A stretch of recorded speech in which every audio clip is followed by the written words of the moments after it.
it. It's like the, I saw that piece of art, that art installation. I forget where it was. It was in the inner city somewhere, and it was a basketball hoop that was 100 feet tall. And they said, if you can slam dunk on this, you can have a career in basketball. And, that doesn't mean that no one's going to the court. People are still going to the court. They're just, they're not thinking about necessarily dunking on the 100-foot thing. They're thinking, oh, I can still make it if I dunk on the regular one. We just are like, survival depends on like thinking the absurd, really, if you think about it. So I think that, 2% chance, I think that this is very important that calculation has been done, and that, so there's that 98% chance that you will not, get in, there needs to be a better pipeline okay, let me go ahead and say that there are some films that get submitted to Sundance that are not appropriate or are crap, because we've all made our crap films thinking, oh, well, this is just misunderstood. No. Looking at it, we may be the only fans of them. We may be so in the weeds with them that we just can't, But when there's a good film, that has investment dollars behind it, then there needs to be, I don't know, maybe there needs to be more stipulations. Like, okay, Sundance is not going to program films with budgets over X amount of dollars. Or Sundance is not going to. Well, we're not going to change Sundance. So no. But again, like as a financier, do you think it's valuable to be doing these, to be planning ahead for needing to spend marketing money, needing to spend, even a company like the I think there needs to be more contingency. Right. Yeah, they're only going to put, if your film like this straight to digital kind of release, they're only going to put so much money behind it. So should we be also budgeting to put another to match? If the orchard's going to put $50,000 behind a film, we also are going to put $50,000 behind it to make it happen. Is that, and re-looking at these distribution deals. Yeah, I think that's a good plan. I think that there needs to be contingencies. There needs to be the X amount if the film, the like insurance policy essentially. And if that money sits in escrow, so that, because my Lord, if, you had $100,000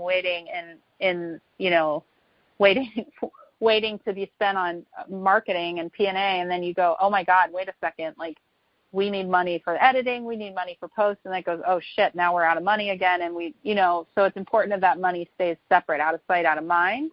I think that's an excellent plan. And I think that we are democratizing advertising more than ever. I don't think people are realizing that with, Facebook ads and just Facebook management and Kickstarter management, all that stuff takes an asset of basically a full-time employee to get that going. It's not just like, oh, let me post this and hope it goes viral. It's absolutely like stoking the flame always, always, always. And so, I think that's a good idea. X percentage of, the budget should be raised for the what happens if. And if that, doesn't happen, and I think actually that instead of reverting back to investors, it should be seen as a bonus. Like it can be, if it does, maybe the money left over should be set aside to incentivize the producers to give it the final push. If X amount, it makes, then you get dollars. I just think that there needs to be, and then that money is obviously recoupable in the waterfall, but does the cash on hand need to go back right away? I don't think so. I think that it's more valuable for the people working on the project to be able to cash those checks than the investors. I'm probably doing a terrible job, I realize, talking about investors, because I probably don't operate a lot the way a lot of them do. But I don't know. I know that, and part of that is on purpose, because investors need to be thinking. We all need to be thinking differently. This isn't just for producers, right? I want investors, executive producers, to be really thinking about these things, because this is what producers are up against. And the expectation that we make a movie, every movie we make gets into Sundance. Like I had 2 big hits, and then I had 2 hits that didn't get into Sundance. And because it's not possible for me to continue to make hit after hit after hit, and it's a lot of pressure. And I wake up every morning with that pressure. And so part of it is financiers understanding, right? That I've gotten past it. But there was a good year where it was really, you wake up feeling disappointed in yourself every day because you didn't make that happen, even though you know the numbers. And so I think for me, I like hearing you talk about these things, because I want investors to really open their thinking and set expectations appropriately, and so, I think it's all great stuff. I was going to just say one thing to that is that also you are investing in usually people in the beginnings of their careers.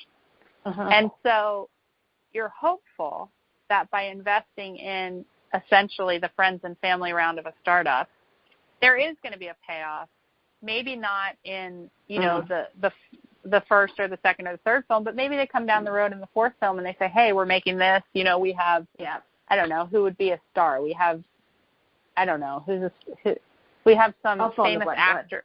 We have some famous actor attached. We have this Academy Award-winning producer attached. We have this Academy Award-winning screenwriter attached. It's based on this New York Times bestseller, and, we're doing it for this amount. Can you get me this? Like, would you like to invest?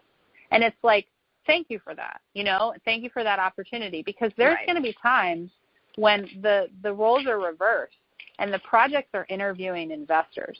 And that's another thing that I wanted to bring up is that the filmmakers need to be interviewing the investors as much as the investors are interviewing the filmmakers, because that chemistry is so important at every stage in the process.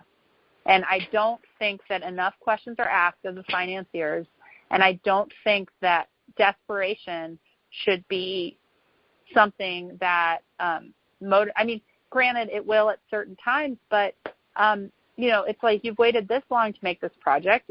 You got to have faith that the right person is going to come around, or that you can make it for this amount. You just don't take bad money. Like, don't take bad money. That's like my biggest piece of advice.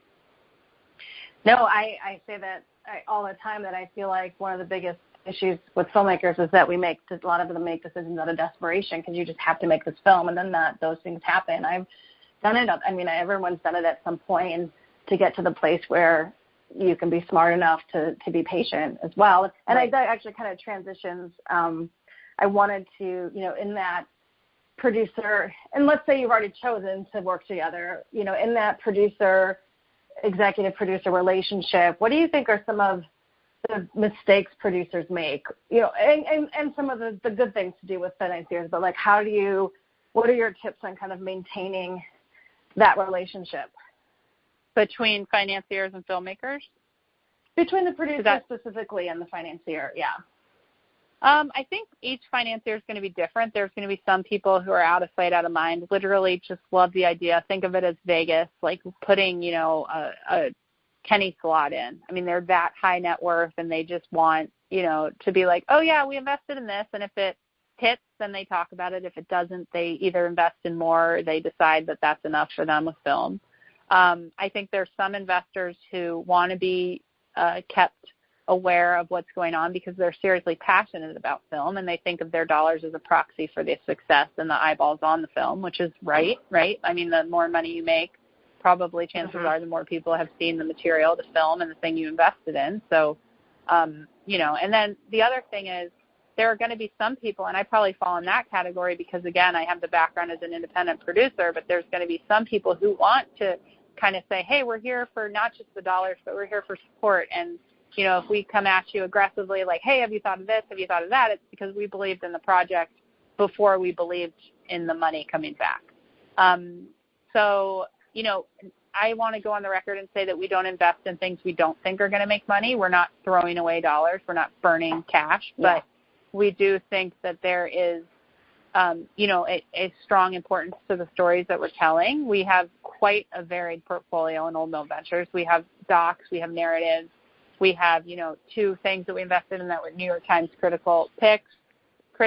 We have, 2 films in a row that have premiered at Cannes. We have, a PBS independent lens. We have an Emmy Award winner. We've got we have really quite a portfolio that's run the gamut. But if you look at it in terms of kind of the rubric by which we pick projects, they all line up.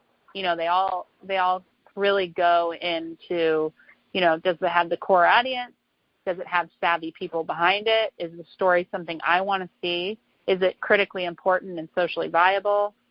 Is it socially important and critically viable? Is it commercially viable?